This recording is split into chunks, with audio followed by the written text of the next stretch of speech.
Fall forward. This is what I mean.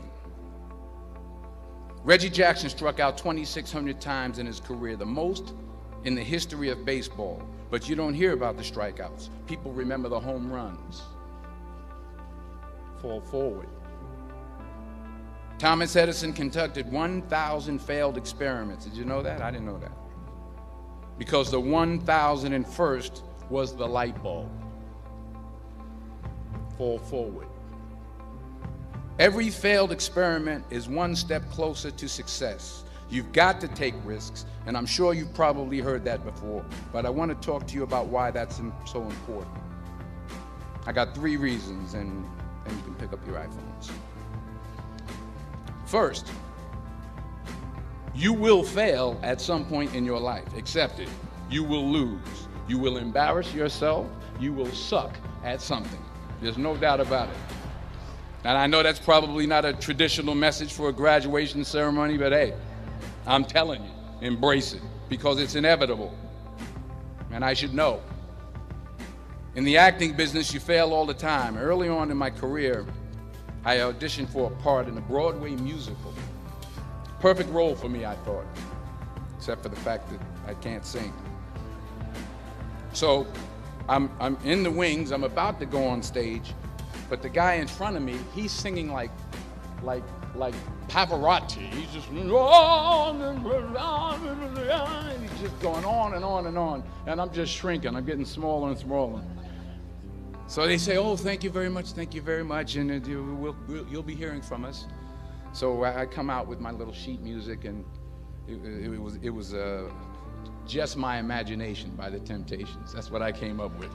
So I hand it to the accompanist, and she looks at it and looks at me and looks out at the director and was like, nice.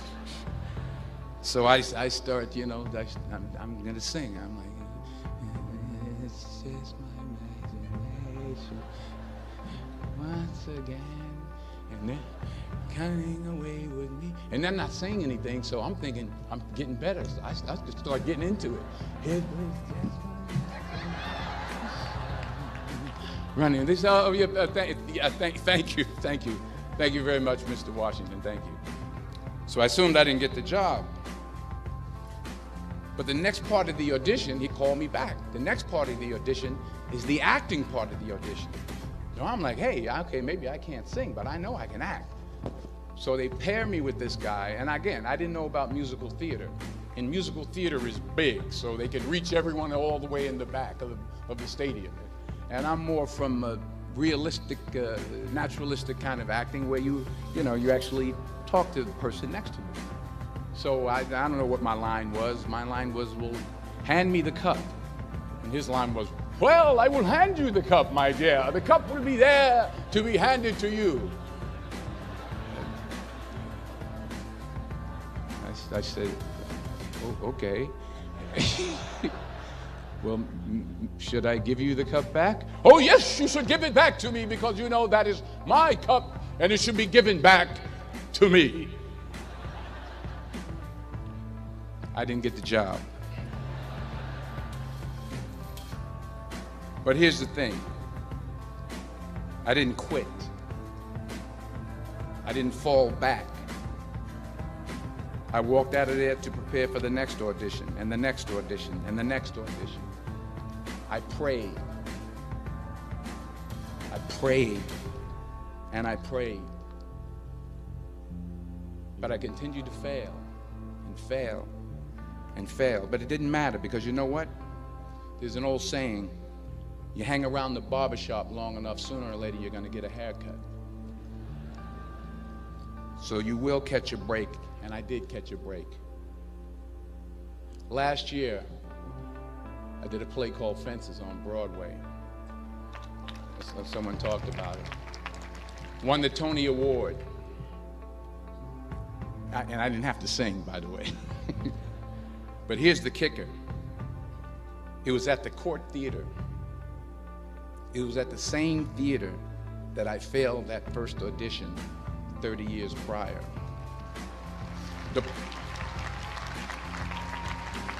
point is, and I'll pick up the pace, The point is, every graduate here today has the training and the talent to succeed.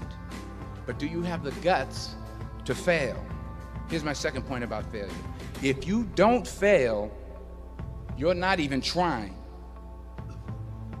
I'll say it again. If you don't fail, you're not even trying. My wife told me this great expression. To get something you never had, you have to do something you never did. Les Brown's a motivational speaker. He made an analogy about this. He says, imagine you're on your deathbed, and standing around your deathbed are the ghosts representing your unfulfilled potential. The ghost of the ideas you never acted on. The ghost of the talents you didn't use. And they're standing around your bed, angry, disappointed, and upset. They say, we came to you because you could have brought us to life, they say. And now we have to go to the grave together. So I ask you today, how many ghosts are going to be around your bed when your time comes?